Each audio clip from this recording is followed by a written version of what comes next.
Welcome and thank you for joining us this afternoon. I would like to call upon Joe Martin to start us off in a good way.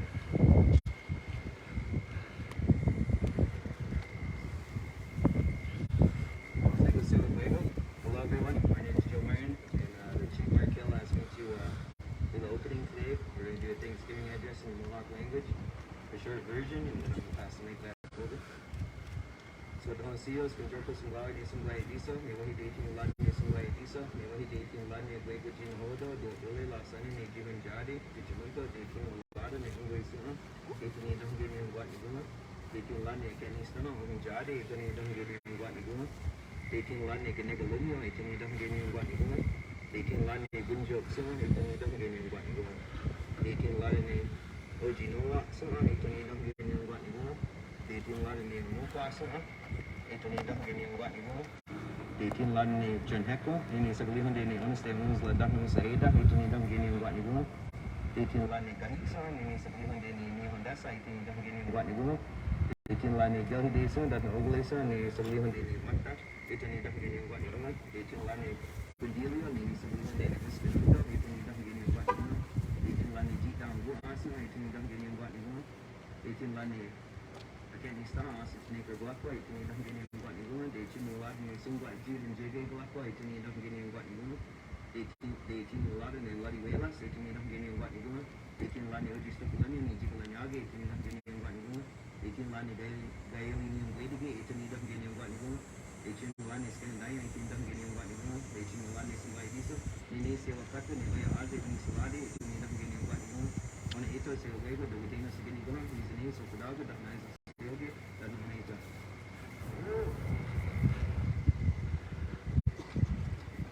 Yeah, Joe, for starting us off in a good way. My name is Stanley Martin. I'll be your MC for today. I'd like to acknowledge that we have with us today Darren Montour, Chief of Police for Six Nations Police Service. We have Rob Davis, Chief of Police for the Brantford Police Service. And we also have Dr. Hill, who is former North Ontario. I would like to introduce you to Don Hill, who is a survivor of the Mohawk Institute. She'll be sharing some work with you.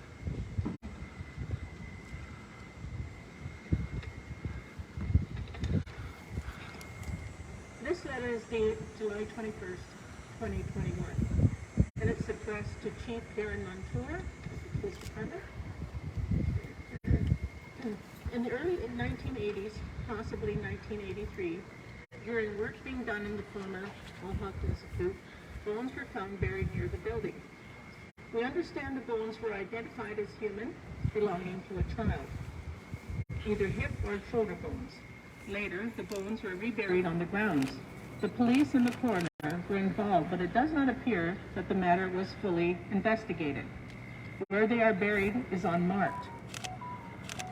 The Mohawk Institute was the longest-running residential school in Canada, and approximately 15,000 of our children were sent there. Many of these children are unaccounted for. Some disappeared, and we were told they ran away. We never saw them again, and neither did their families. Many children died at the Institute. We do not know what happened to them or where they are buried. We believe many are buried on the grounds of the former Mohawk Institute, now the Woodland Cultural Center, as well as the adjacent grounds and fields. We, the survivors, and those who are no longer with us or did not survive, were subject to all forms of physical, mental, and sexual abuse in the Institute. Some children died as a result of this abuse. Staff members and those running the Institute were never held to account for their actions. When children died, we were never told what happened to them. We believe some of them died as a result of the action of the staff, and these deaths are highly suspicious. Children's deaths were covered up and not reported properly. Children were taken from their families and sent to residential schools far from their homes to take them out of range of their families. Many families never saw their children again. We request the police to investigate the deaths of these children and where they are buried. We need answers, and we need to find the children. Thank you.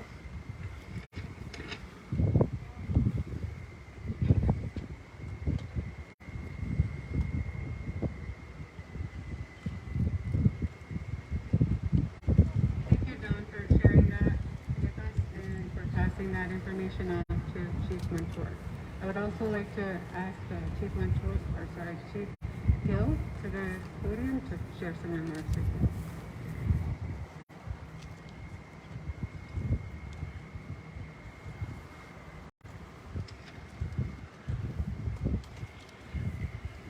Nyawa Tammy.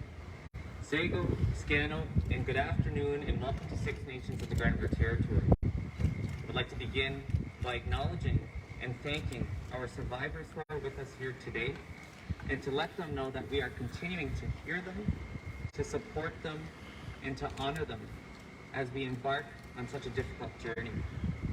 I would also like to say Nyawa to Joe Martin for the opening and starting us off in a good way and with a good mind. The Mohawk Institute opened in 1828 in Brantford in what is now Ontario.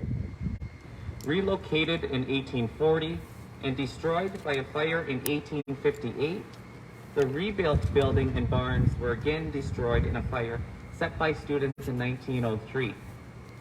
Another new building was erected and later expanded. The federal government took responsibility for the school in 1945. The institute was finally closed in 1970, although some children were held in the residence until 1971. What we know is that the TRC discovered records of at least 54 death records in the 142 years associated with the school. What we don't know is where those little bodies are buried. We know that throughout the Institute's history, there was an upwards of close to 500 acres that formed the school property. We know that every last acre needs to be searched. We have just witnessed survivors making an official request to our police, and we know that this is enough to trigger a criminal investigation. As stated in our June 11th letters to the Premier, the Solicitor General, the Attorney General, the Chief Coroner's Office, as well as the Ontario Provincial Police, that this again is a criminal death investigation. The reason we are commencing in this way is because we have witnessed what other communities have done. Proceeding in this way, we want to ensure that there is justice and accountability right from the beginning. We support our survivors, and it is time to do this work. If we do not do it this way, evidence may be compromised in the investigation process. There is much work to do. We are supporting the creation of a multi-jurisdictional major case management police task force. We are asking various police services to work with us in collaboration to do this investigation with, again, Six Nations Police Service, the Brantford City Police, as well as the Ontario Provincial Police. We will be putting in place several guiding principles, protocols, as well as oversight to this process, respecting survivors not only from Six Nations, but from other communities as well. We know other children were brought to the Mohawk Institute from other communities across Turtle Island. We've been meeting with survivors these past weeks, and this is what they have said: that this process must be survivor-led, trauma-informed, community-involved, supported by Haudenosaunee law and legal principles, and respects nationhood and nation-to-nation diplomacy.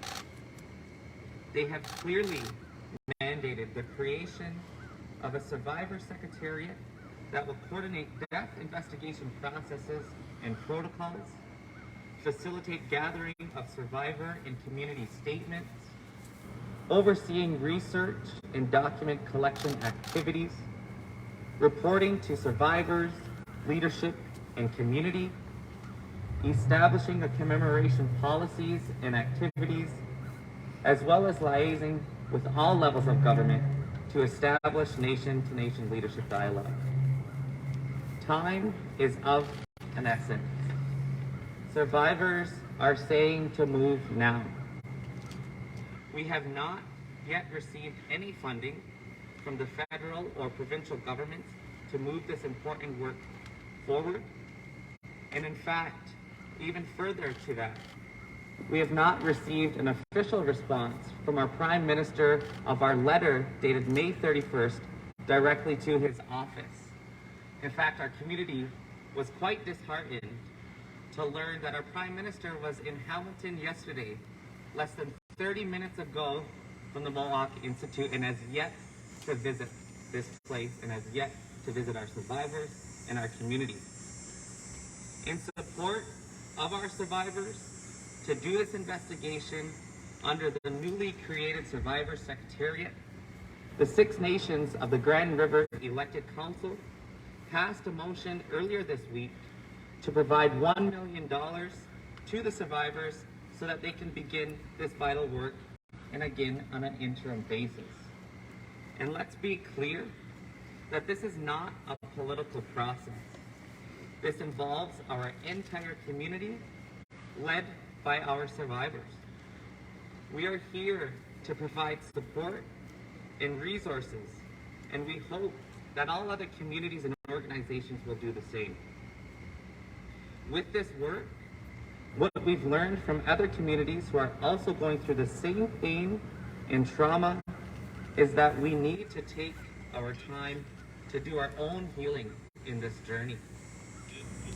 With that in mind, due to the sensitivity with what has just transpired with the official launch of this investigation, we will take a moment to absorb this and process it, and we'll be happy to speak with media in the next few days when more details will be shared. This is about recovering all of our children. This is what we are doing here in Six Nations. We have stated this in multiple letters